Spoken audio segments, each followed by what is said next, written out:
Just going to do a quick walkthrough of my 125 gallon Reef tank. I've done a couple of videos, but haven't really done a walkthrough of my tank and what works for me.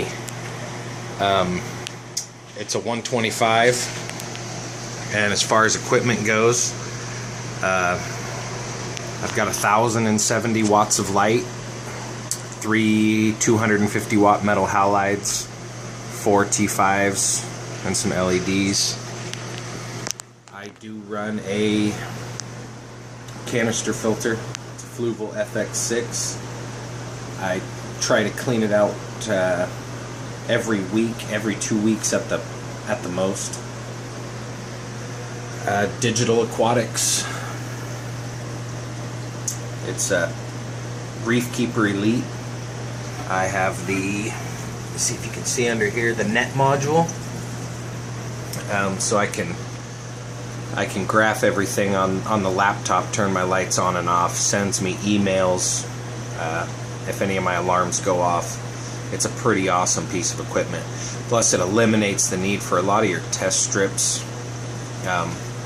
Has all your pH, ORP, everything right there, so you just makes life a lot easier.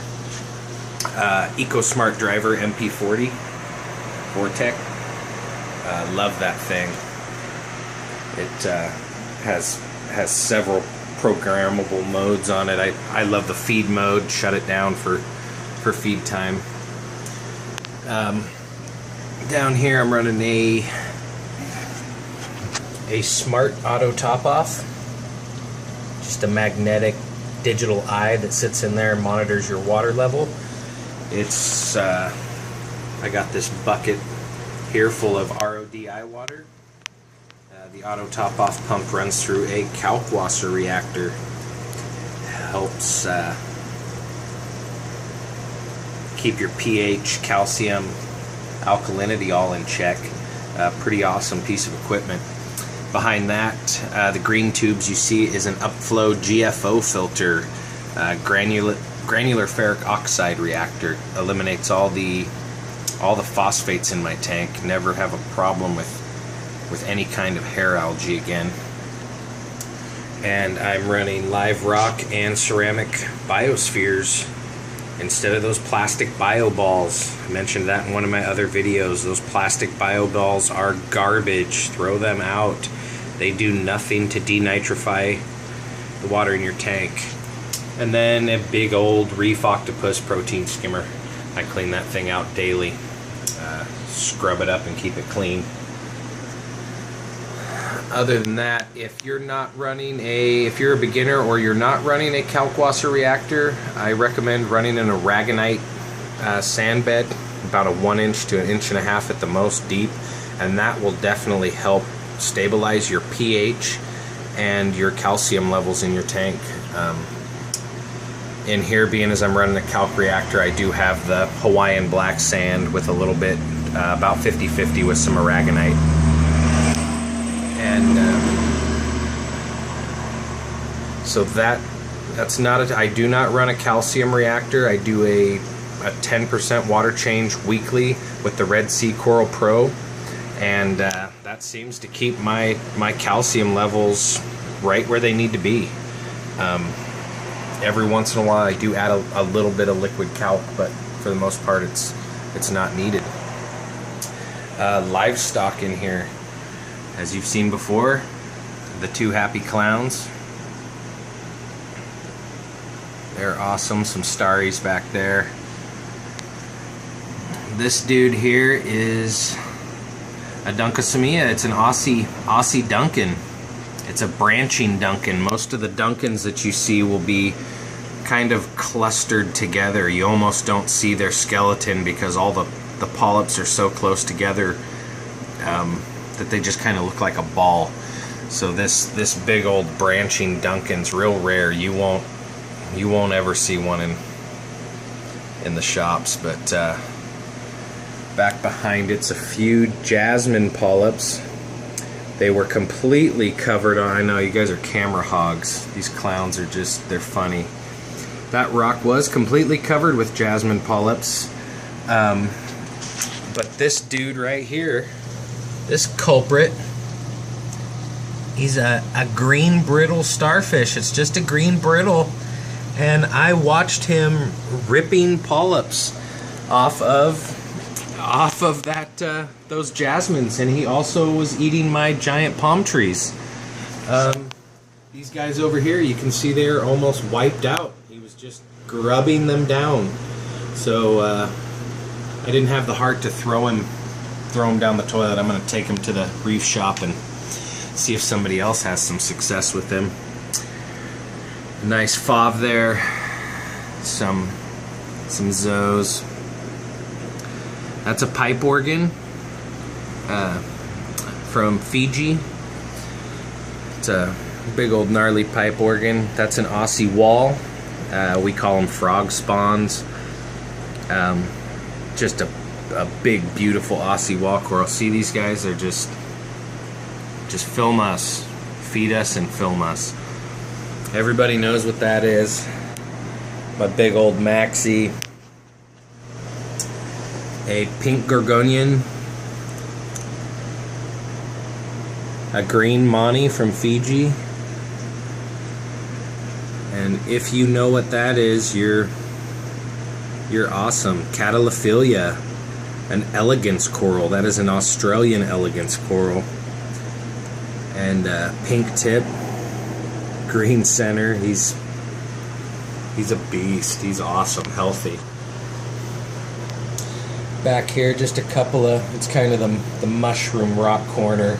A couple of ricks, some yumas, and some giant neon green Harrys back there. And that's pretty much, there's a pink bird's nest from Fiji. This Acropora, hopefully you can see his polyps are out. But the person I got it from was running LED lights, and when I stuck him in my tank, he bleached out pretty bad. I should have probably placed him at the bottom of the tank for a while, but and let him transition into that light a little bit more. But I threw him up top, and it's kind of gone nocturnal on me. I'm hoping he'll transition into. Still at night, has full polyp extension and everything. I think just kind of shocked him. But that bird's nest is doing great. If I can get this camera to focus. But yep, this will pretty much keep on top of your maintenance and do your water changes. Watch your water parameters. You know, again, even for beginners, there's a little bit of a learning curve on this Digital Aquatics Reef Keeper. They do make a Reef Keeper Lite version. It really helps you keep an eye on your tank conditions. It's something, I mean, just instead of going through all the test strips and the time of testing, and maybe you only have 5 minutes in a day just to take a glance at it and make sure everything's operating okay. This thing has just paid dividends in freeing up my time because of what it does. I actually have it set to turn. I have a sunrise and a sunset mode. It turns one metal halide on at a time. It's awesome. I run my auto top off, all my pumps, everything through that Reef Keeper, and set temperature alarms, turns on and off my heaters. It's a really, really nice piece of equipment. Really fun to get to play with and learn and graph your tank success. I do have some cleaner shrimp that are hiding back in there, a 6-line wrasse, and I do have 2 flame cardinals. They're They're kind of shy creatures, little red cardinal fish.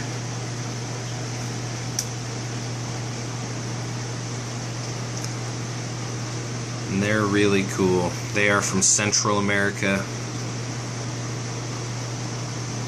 Really cool fish. Should be kept singular or in a trio, because they are aggressive. Even though they say they're peaceful singularly. There's the fat 6-line. If you are thinking of keeping clams for the first time, a 6-line wrasse is almost a must. They will graze all the pests off of your snail, or all the pest snails off of your clam. I'm sorry. They will eat any nuisance pests that will bug your clam. So they kind of swim around the tank picking at stuff. They're just a real peaceful, beautiful fish. You can usually find them at almost every saltwater shop. But a must, in my opinion, a must to have in your tank if you're going to have clams. This clam, when I got it, it actually had some aptasia on it, so I've been fighting, dealing with that.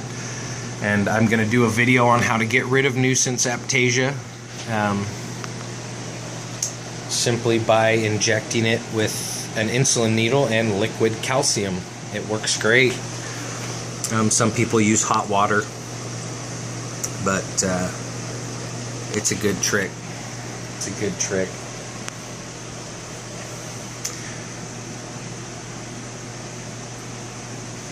So that's the tank. If you have any questions, just message me, let me know. Thanks. Have a good day, guys.